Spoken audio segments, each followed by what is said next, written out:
Kaya pala masipag. Kaya pala masipag si Madam magtatatanim. Yung pala. Merong bago magtatatanim yan, merong surveillance muna. So, binabayaran niya yung mga informant, hindi ko alam kung gaano karaming informant para i-secure, i-clear yung area na ano, ligtas ang ang inyong, ang inyo na lang, sa inyo na lang, ang inyong vice presidente kapag nag-tree planting. Ayan pala. So, isipin ninyo, 125 million. More than 40 million of medicine every 3 months. First quarter, second quarter, nung third quarter, hindi daw sila humingi, nung fourth quarter lang. So, ngayon, ang hinihingi ng mga informant is medicine. Medicine na nagkakahalaga ng mahigit, iba't ibang iba't ibang amount. Basta hindi siya bababa ng 100,000. So, napakatindi ng mga sakit ng mga informant ni Inday Sayad, no? Para lahat yata may cancer, may tumor, may magpapa-kidney transplant yata.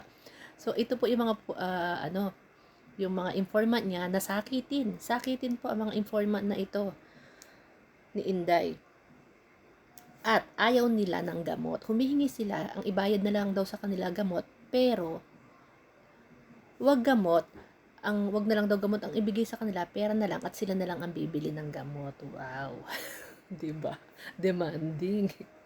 Bukod sa napakalaki na ng binabayad, tapos sasabihin gamot na lang ang ibayad, naman ibibigay ang gamot, ang gusto naman pera na lang at sila na lang ang bibili ng gamot sa mga sakiting informant ng ng ng vice presidente ninyo. So, ayon dito sa nakakatuwa nga ito eh. Ayon dito sa dito kay Ortorio, wala, ang lagi niyang sagot kagaya ni Acosta, wala silang personal knowledge. Wala silang personal knowledge, hindi nila alam. Lahat kay La Chica. Ang laging sagot, no personal knowledge, even though na sila ang main responsible, may control at dapat i-monitor ang paggasta ng confidential fund kasi hindi po yan pera ni Inday, yan po ay pera ng taong bayan.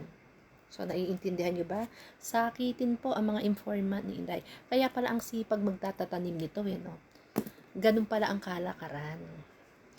Good governance, kasama ang pagtatanim ng ang tree planting. So, ganun pala ang kanilang kalakaran bago ang tree planting, surveillance, kailangan maayos, walang NPA, baka delikado ang buhay ng Vice Presidente ngayon. Yung mga informant, di ko alam kung gaano kagaraming informant ang binayaran na hindi bumababa sa 100,000 ang kada isa at ang bayad nila is gamot pero cash ang binabayad. Dahil nga, doon na rin sa request ng mga informant na mga sakitin po ang mga informant nito na perahin na lang at sila na lang ang bibili ng gamot. Wow! Galing. Magaling ang script. Hindi tatabo sa takilya. Magaling ang script, hindi tatabo sa takilya. Katangahan talaga. Tapos pipirma ka doon. Ikaw na napakatalino mo. Gumraduate ka pa, second master degree ka, Ateneo, tapos yung pirma mo, kung kani-kanino mo lang ibibigay, yung pirma mo, ako nga po, hindi ako basta-basta pumipirma. Hindi naman ako master degree.